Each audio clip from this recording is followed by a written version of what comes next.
Bonjour à chacune et à chacun, je suis ravie de vous retrouver. Aujourd'hui une vidéo pour vous transmettre un concept de la méthode ESPER de Jacques Salomé pour développer des relations authentiques. Alors pour développer des relations authentiques, cela va nous amener à écouter et à communiquer à 4 niveaux. Au niveau des faits, au niveau des ressentis, au niveau du retentissement et au niveau des idées. Je vais partir d'un exemple concret pour être plus explicite.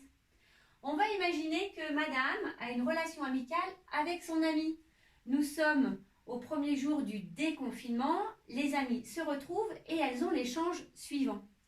Donc l'ami va peut-être lui dire « Alors, comment s'est passé ton confinement ?»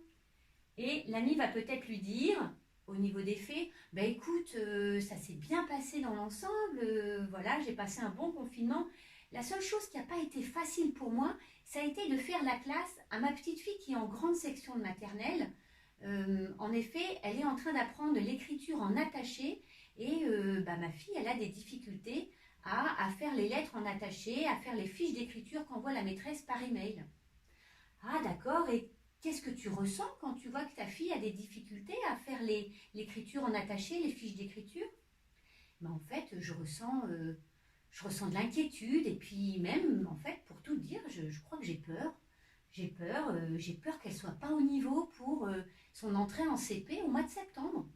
Ah d'accord, tu as peur et tu as peur qu'elle soit pas au niveau et ça t'est déjà arrivé, toi, de pas te sentir au niveau Écoute, maintenant que tu le dis, en effet, notamment quand j'étais en classe de primaire, souvent je subissais les remarques de mes professeurs parce que j'étais pas assez ci, j'étais pas assez ça, ça correspondait jamais et vraiment, j'en garde pas un bon souvenir.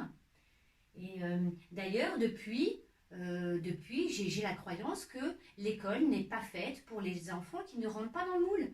Quand un enfant rentre dans le moule, l'école c'est parfait, mais quand l'enfant ne rentre pas dans le moule, il va vivre beaucoup de souffrance. Voilà. J'arrête avec l'exemple. Vous voyez, dans ce court exemple, il y a une des deux copines qui a écouté aux 4 niveaux, hein, et il y en a une qui s'est exprimée aux 4 niveaux. Alors, rapidement, c'est quoi? L'effet, c'est quand je vais parler de la situation. Voilà, quelle est la situation? Donc là, notamment, c'était les difficultés d'écriture de la fille. Après, j'ai parlé du ressenti, c'est qu'est-ce que je ressens dans la situation. Là, notamment, il y avait de la peur de ne pas être au niveau, que sa fille ne soit pas au niveau. Le retentissement, c'est ce que la situation actuelle, c'est ce à quoi la situation actuelle me renvoie dans mon histoire.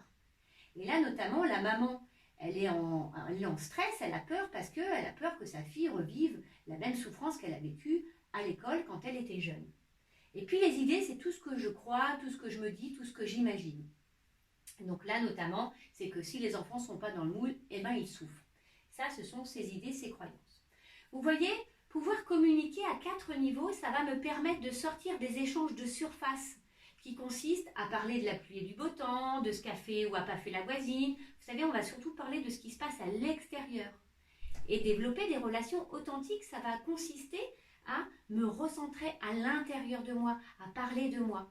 Et ce qui est formidable, c'est que plus je vais pouvoir être authentique et sincère et parler de moi, et plus l'autre va s'autoriser à parler également de lui. Alors, pour pouvoir développer une communication authentique, ça va supposer pour celui qui s'exprime de prendre un temps pour s'écouter.